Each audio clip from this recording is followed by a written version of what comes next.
External techniques for management of transaction exposure. These are the external techniques to avoid transaction risk. The first one is use of currency forward market. Under this, the party will enter into a contract where the exchange rate will be fixed. That is usually a spot rate. On the basis of spot rate, purchase or sale of currency happens on future date. And the second one is use of money market. Under this method, company uses the money market to lend or to borrow to achieve similar result. Money market is used to borrow and lend money for a short-term purpose. So let's understand this technique with an example. Let's say Indian software company entered into a contract with USA company on 1st January 2020. As per the contract, Indian software company agreed to provide service. In return, USA company is going to pay 1 lakh US dollar after 3 months. Foreign exchange rate as on 1st January 2020 is $1 equivalent to 70 rupees. This is spot rate. After 3 months, expected foreign exchange rate is $1 equivalent to 68 rupees. So this is forward rate. Finance manager, as a finance manager, how do you hedge this risk? Through money market. Definitely there is a risk of fluctuation in exchange rate. Let me explain all these scenarios step by step till hedging. The first step is Indian exporter is exporting to US importer. And in the second step or in the second stage, due to export transaction by Indian exporter to US importer, there is a creation of foreign currency asset of 1 lakh US dollar,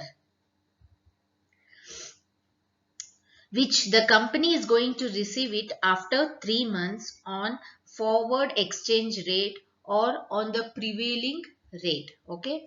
In the third stage, the risk of fluctuation in exchange rate is involved in this transaction. So the finance manager is going to divert this risk by borrowing money from US money market on 1st January 2020, which is equivalent to 1 lakh US dollar. So he is going to borrow 1 lakh 1 lakh US dollar from US money market. So that is called foreign currency here liability. The finance manager is creating foreign currency liability. In the fourth step, the finance manager is going to bring the borrowed money on the same day, 1 lakh US dollar, which is going to be converted at 70 rupees. That is the exchange rate on 1st January 2020. Okay.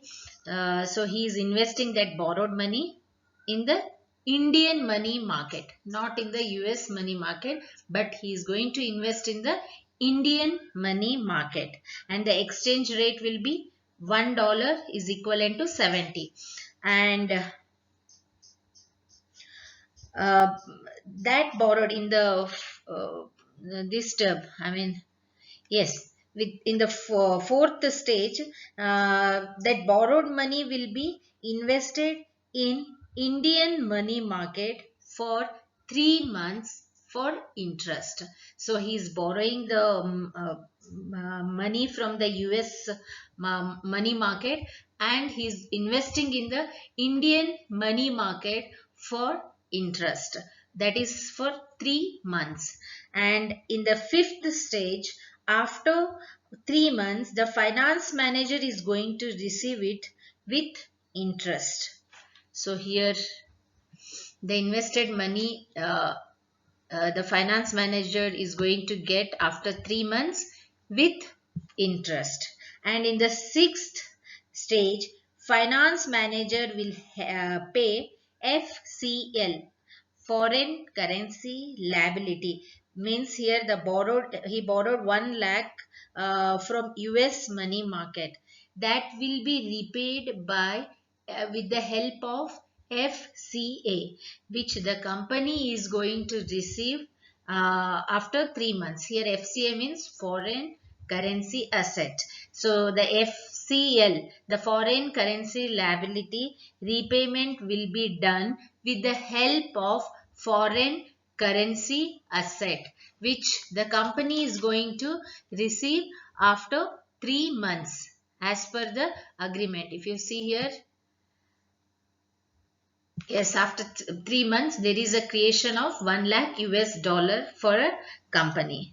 So these are the steps, or we can say it stages. So let's move on to the next technique.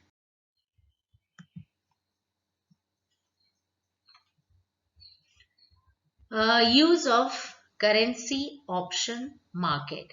Under this currency option market, both the parties enter into a contract that gives the right to the parties but not the obligation to buy or sell certain currency at a specified exchange rate on or before a specified date. The currency option are the one of the most common ways for companies, individual financial institution to hedge against the risk of fluctuation in exchange rate. Currency option can be a call option or put option. Call option provides right to buy and put option provides right to sell. Let's understand this market with an example. Let's say Indian company entered into a contract to import service from the USA company for 1 lakh US dollar, after which is going to be paid after 3 months. The spot rate is $1 is equivalent to 70 rupees, and the expected foreign exchange rate is going to be $1 is equivalent to 72 after 3 months. That is forward rate. How to hedge transaction risk through option market? So let's see the solution here. Indian company entered into a call option contract because here Indian company have to settle payment in the foreign currency. So here the Indian company is in the position to buy foreign currency from the market. So it is in the position. That's the reason the Indian company is entering into call option contract with an excise rate, that is $1 is equivalent to 71 rupees. Here excise rate is the rate at which option holder can buy or sell a currency. So on this rate, the option holder, here the option holder is an Indian company which can buy or sell a currency at this rate, that is $1 is equivalent to 71. This is a kind of betting. So for this, the Indian company has to pay some amount to the market, that is premium, that is called premium. The premium payable is for every $1, the Indian company has to pay 25 paise. Okay, so that is the initial cost um, to enter into a contract. This has to be paid by the Indian company. Let's say after 3 months, the foreign exchange rate goes by $1 is equivalent to 73 in rupees. In such case, Indian company has right to purchase the dollar at excise exchange rate, that is $1 is equivalent to 71. If suppose after 3 months there is an fluctuation in the exchange rate, it became 73 rupees, $1 is equivalent to 73 rupees after 3 months. In such case, the holder of the option, here Indian company, has right to purchase the dollars at this price, $1 equivalent to 70. At this exchange rate, the holder has right to purchase the dollars. So this is going to be a profitable deal for an Indian company. And the next one is use of currency future market. This is the next technique.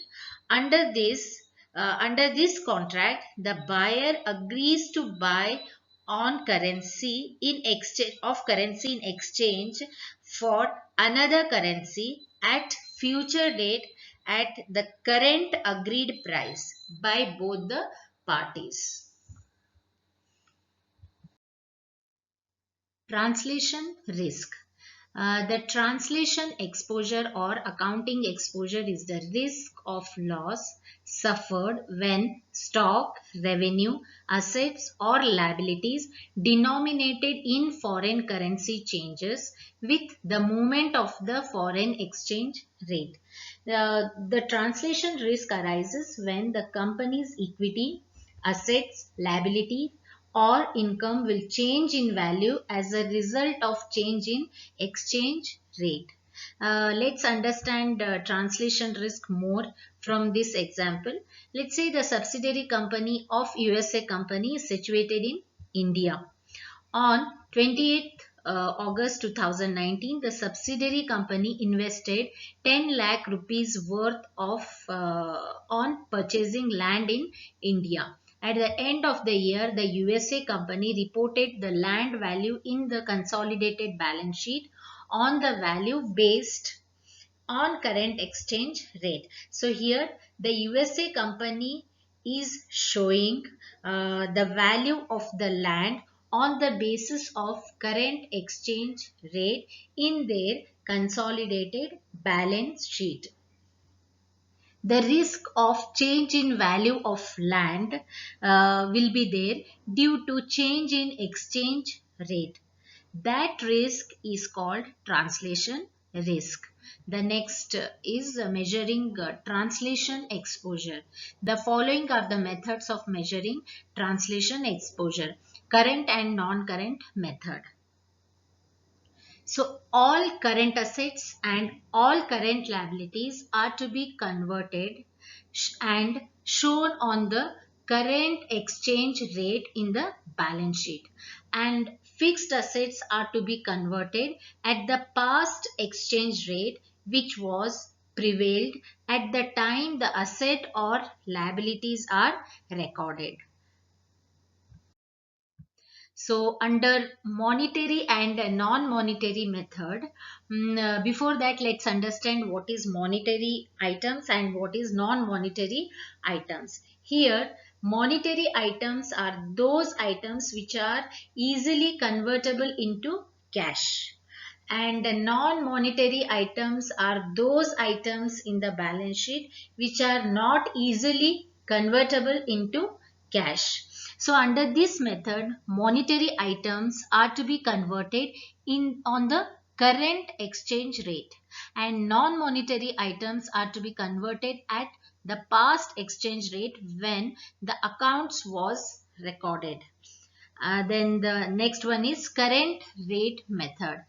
All balance sheet items except shareholder equities are to be converted at the prevailing current exchange rate, and profit and loss items are to be converted at current exchange rate. So remember here all the balance sheet item except shareholders equities are to be converted at current exchange rate, and all income, profit and loss items has to be shown on the current based on the current exchange rates.